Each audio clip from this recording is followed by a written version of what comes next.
Pero es verdad, señor Pérez, que hay ciertos momentos de la historia u obras de arte que no se entenderían sin la astrología. Pues hay mucho que no se entiende sin la astrología, no solo obras de arte, sino literatura, incluso el diseño de determinadas ciudades. En la época romana la astrología fue quizá una ciencia de corte. Los emperadores tenían sus astrólogos como consejeros y muchas veces cuando iban a hacer los legionarios un campamento, miraban las posiciones de los astros, unas veces con una intención puramente meteorológica para encontrar la mejor posición para el clima o para la luminosidad del campamento, etcétera, y otras también pensando en los dioses que representaban a los planetas tutelares, bien del emperador, bien del imperio en general, bien de la ciudad en concreto, bien de la región, ¿no? Porque hay toda una geografía astrológica también que se reparte entre planetas y signos del zodiaco. Pero quizá una precisión a lo que ha dicho Guiomar en relación con los planetas babilonios. Efectivamente, la astrología babilonia no entiende que los planetas influyen. Los planetas son propiedad de los dioses. Y entonces los sacerdotes babilonios, mesopotámicos en general, porque ya en el siglo XVII tenemos documentos astrológicos en este sentido, los sacerdotes miraban el planeta y cómo se configuraba con otros planetas para saber cuál era la voluntad del dios, que era el tutelar de esa ciudad y por tanto estaba representada en el rey.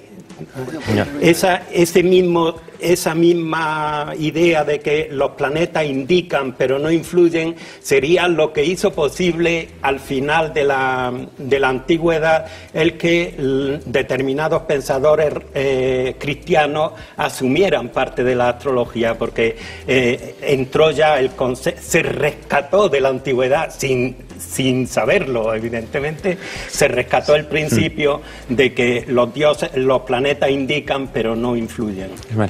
Evidentemente, como ha dicho, la astrología es un sistema simbólico. El problema es que es un sistema simbólico que está despegado de lo que es la realidad del firmamento. O sea, no tiene nada que ver. Es decir, salvo los nombres de los planetas o las constelaciones. Bueno, si te pones a mirar las constelaciones, que normalmente te dicen que el signo es cuando el sol está en no sé dónde, bueno, si tú miras, resulta que hay más constelaciones en el zodiaco de las que dicen. O sea, son como mínimo 13, no 12. Entonces, eso ya te desequilibra un poco. Y evidentemente es un sistema simbólico y la pregunta que habría que hacerse es ¿y por qué esos símbolos y no otros? Es decir, ¿qué criterio tienes para decir ese símbolo sí o este símbolo no? ¿Por qué elegimos esos? ¿Qué criterio tienes? Y por otra parte, decir, observar el firmamento para saber lo que pasa en la Tierra es decir, no tiene sentido. Es decir, cómo pasa la información del firmamento. Es decir, que hablamos del firmamento, pero a ver, o sea, estamos en una galaxia que tiene 200.000 millones de estrellas.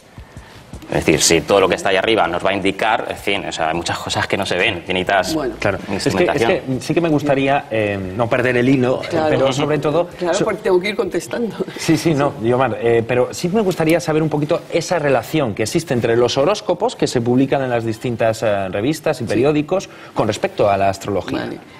Te contesto. En cuanto a lo que él dice de que los signos no corresponden, o sea, se toma como punto de referencia el ecuador terrestre continuado con el ecuador celeste, corta en 4 puntos a la eclíptica.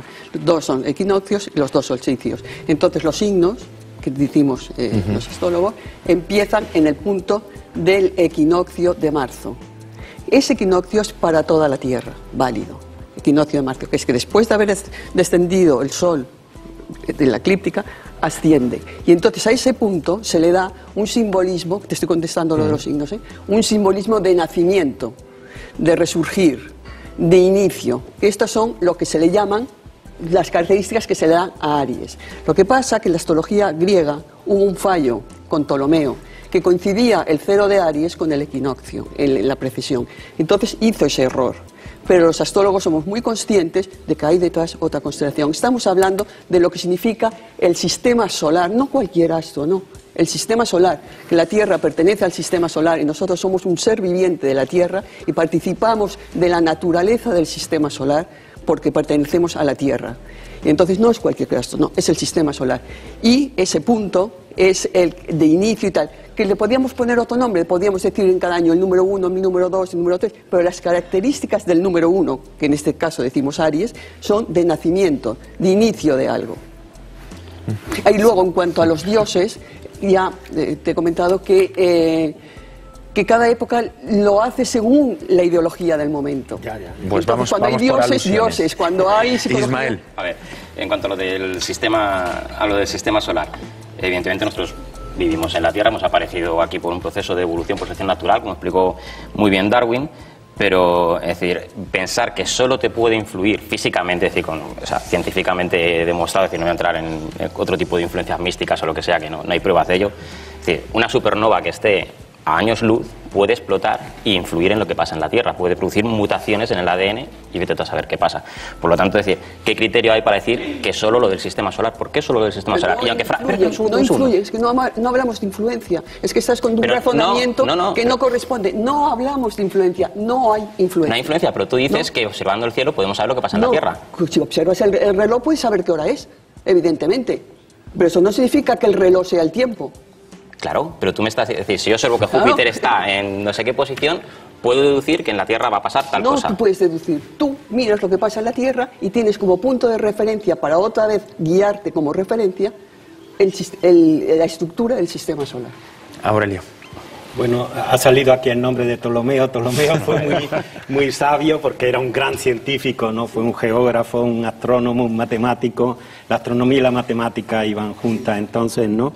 Y Ptolomeo, cuando terminó su gran obra de astronomía, que es Gemegiste, el Almagesto, que tradujeron los árabes con ese nombre, decidió escribir el Tetrabiblos, que es un tratado de astrología. Ptolomeo quizás fue el gran responsable de la importancia que tuvo la astrología en el mundo antiguo y de que todavía hoy estemos hablando de astrología, porque como gran rétor, porque era un greco-romano y por tanto gran conocedor de la retórica y de los elementos propios de la retórica para convencer, Ptolomeo demostró. Primero, había demostrado en la astronomía algo falso, que todos los... Había demostrado matemáticamente que todos los planetas giran alrededor de la Tierra, lo cual evidentemente se ha demostrado que es falso y sin embargo eso era una verdad científica en ese momento y como tal estuvo vigente hasta el siglo XVII, ¿no? Eso por un lado. Y por otro, él escribió después el Tratado de la Astrología partiendo de que había algo comprobable, que es la astrometeorología, lo que él llamaba una astrología suave, mitigada, que era la influencia evidente de determinados astros como el Sol en los fenómenos de la Tierra, en la vegetación, en el nacimiento de los animales, en la primavera, etcétera. Evidentemente esto está claro, ¿no? Y luego, claro, se planteó el gran problema que planteaban todos los contradictores de la astrología. ¿Por qué no se acierta siempre en la astrología si es un sistema irrefutable? Claro, Ptolomeo fue muy listo al atribuir los fallos de la astrología no al sistema en sí, sino a la incompetencia de los astrólogos. Pero claro, para ser competente y acertar plenamente, tener los 14 aciertos en astrología, había que ser una mente maravillosa, súper divina. Claro, él es catedrático de filología griega, ¿no? Y va a la prioridad de lo griego, pero en realidad fue Ciro el Grande que mucho antes, con las relaciones que había en Grecia, con Asia Menor, etcétera, que difundió toda la astrología. Dices de Ptolomeo sí hizo una gran obra, el Tetrabiblos, pero tiene muchas cosas que a partir de ahí han llevado a confusión. Pero Ptolomeo lo que hizo es purificar la astrología de todo ese bagaje divino. Es decir, en el Tetrabiblo de Ptolomeo no se lee ni un momento nada que pueda hacer pensar en religión o en superstición. Era lo que tú dices, y lo que decíamos, que cada época coge lo de... Perfecto. Sí me gustaría, Yomar, que nos centráramos en nuestro presente.